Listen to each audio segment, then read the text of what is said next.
Rob Wayne, a 27-year-old billionaire with an astonishing net worth of $950 billion.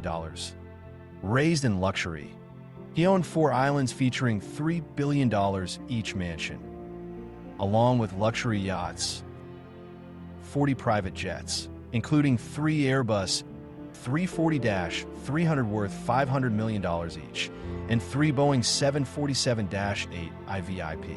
His collection of over 500 luxury cars filled entire garages, with each vehicle being more extravagant than the last.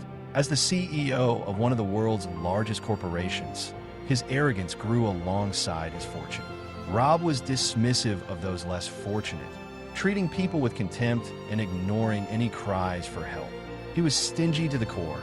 Every Christmas, not a single employee received a gift or bonus. One employee muttered to a colleague, "5 years here, and I haven't even gotten a bag of cookies from your Christmas." Others would chuckle, but there was an underlying bitterness to their laughter. Despite the admiration and fear Rob commanded, he felt an inexplicable emptiness.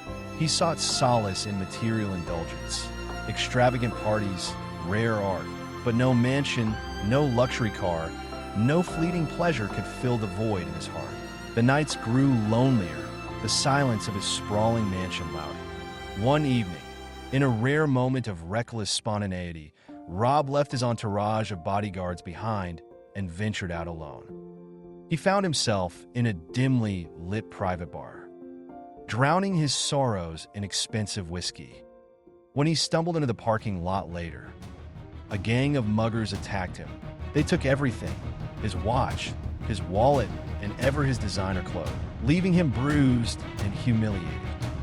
The gang dumped him in a dark alley populated by homeless people and vanished into the night. When Rob regained consciousness, he was wrapped in tattered, mismatched clothing and a threadbare blanket. His body ached, and his face bore the marks of his assault.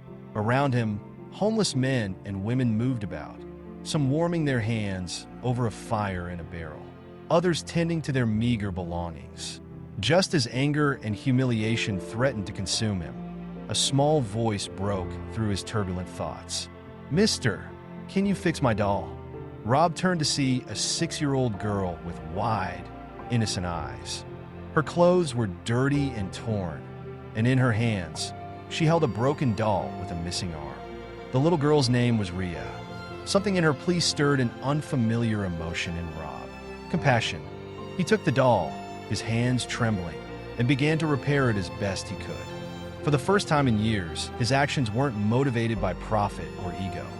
An elderly homeless man approached and explained what had happened the night before. They had found Rob unconscious, nearly naked and injured. Despite having so little, they had bandaged his wounds, given him clothes, and shared their only blanket to keep him warm. Soon after, 2 women brought him a tray of hot soup and bread. Rob, who once scoffed at such simple fare, ate gratefully. Over the next few days, the homeless community embraced him as one of their own, unaware of his true identity. He played games with the children, shared clumsy but entertaining stories, and marveled at the joy these people found in the smallest of things. For the first time in his life, Rob felt a sense of belonging. Without Rob's knowledge, his disappearance had made national headlines. His face was plastered across television screens, and search parties scoured the city. But the homeless community, cut off from media, remained oblivious.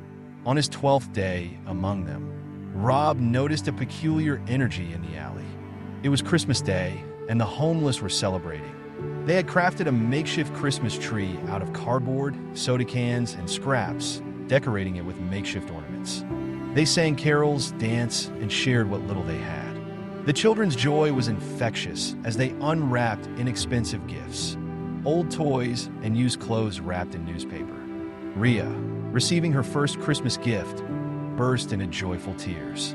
Rob's heart swelled with an emotion he couldn't name. This simple celebration had shown him the true meaning of Christmas joy, love, and human connection. The following morning, Rob bid an emotional farewell to the community, promising to return. A kind man helped him contact his personal assistant using a phone at a nearby gas station. Within minutes, a sleek luxury car arrived, and his assistant brought him clothes. As Rob changed into fresh clothes and Rob's sudden transformation, from a scruffy, bruised man to a billionaire stepping into his expensive car. The homeless community watched in stunned silence, realizing the scruffy man they had sheltered was a billionaire. Back in his mansion, Rob wasted no time. He summoned his executives and announced plans for a grand post-Christmas party with very special guests. The preparations were lavish. His estate was adorned with dazzling decorations, a towering Christmas tree, and gifts wrapped in shimmering paper. On the night of the party, the guests, executives, employees, and their families gathered, buzzing with curiosity about the special guests. When the doors opened, 45 homeless individuals, including Rhea and her family, walked in. Gasps filled the room as Rob introduced the homeless as his honored guests. Standing before the crowd, he revealed his plans. A housing project for the homeless. Jobs to help them rebuild their lives. But the surprises didn't end there. Rob unveiled a box filled with rolled-up papers, each containing the name of a prize. One by one, he invited homeless individuals, employees, janitors, and security guards to draw from the box. The first to participate was a janitor. As he unrolled his paper, his jaw dropped and his eyes widened in disbelief. He struggled to find his voice while his hands shook in excitement. Someone else read the prize aloud, a Bugatti Mistral. It's a $4 million car. The room erupted in shock and laughter as the janitor stammered in disbelief.